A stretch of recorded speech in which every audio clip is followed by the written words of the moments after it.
Now DC versus Stipe. Who do you like in this fight? Oh, I don't know. I mean, it's a tough fight.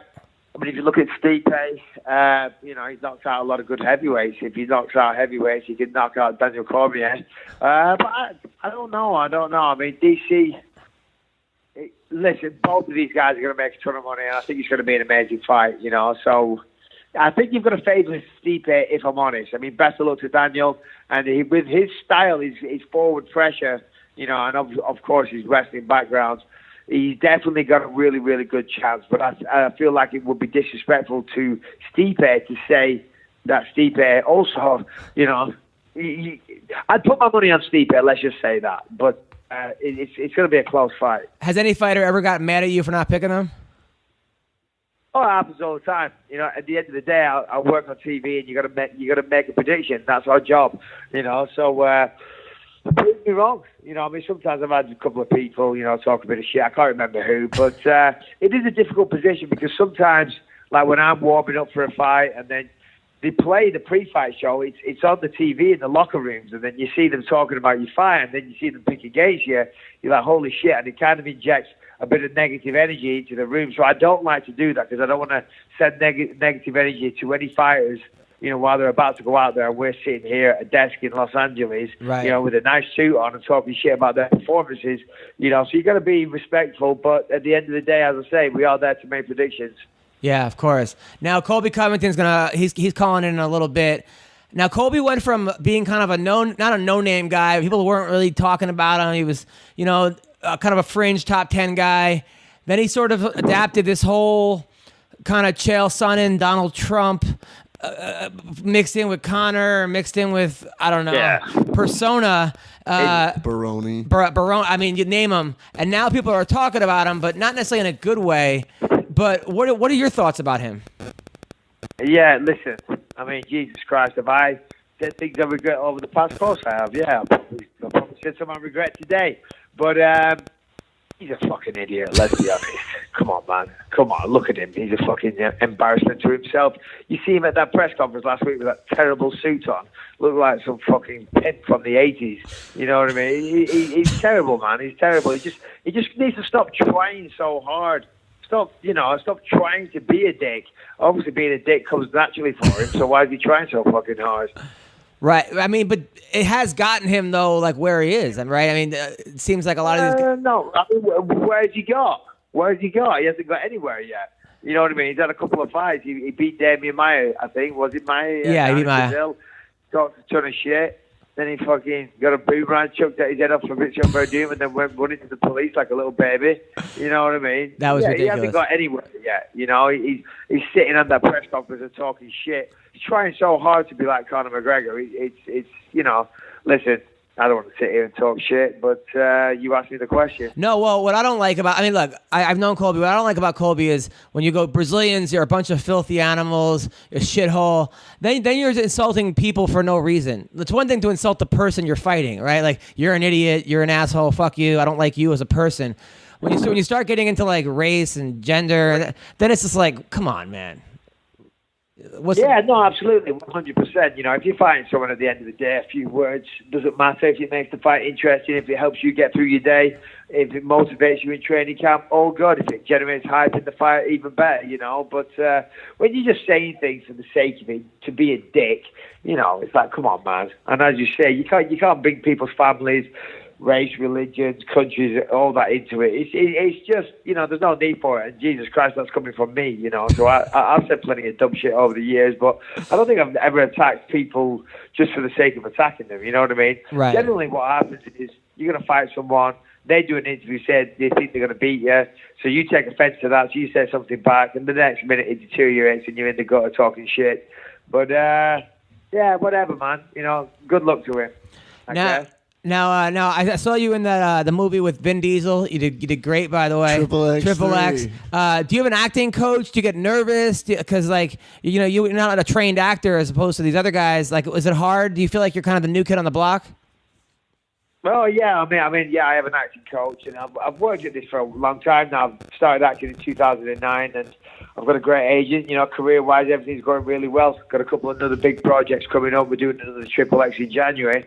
But yeah, man, of course, I'm not a trained actor, far from it. So definitely some car crashes. Like I do a lot of auditions these days, and when I first started auditioning, Jesus Christ, man, they were terrible. They were so bad. But fortunately, over the years, I've learned, trial and error, I guess. Eventually I did some acting classes, signed up to some group classes in LA, and now I have a private coach. So yeah, I thought you were great. Honestly, I thought he was it's awesome. like anything, you got to work at it. You know what I mean? Dude, I watched it on an airplane, and I was like, holy shit. Like, first of all, if I didn't... Triple X3 on an airplane? Yeah. No, you got to watch it again without all the censoring. But I was like, you know what, man? Like, you fit right in. You actually stood out as, like, one of the better actors on that. And you killed it, man. You absolutely killed it. Well, thank you very much. Yeah, I do really enjoy it. I mean, I was just down in Atlanta a couple of weeks ago. I just filmed an episode of MacGyver.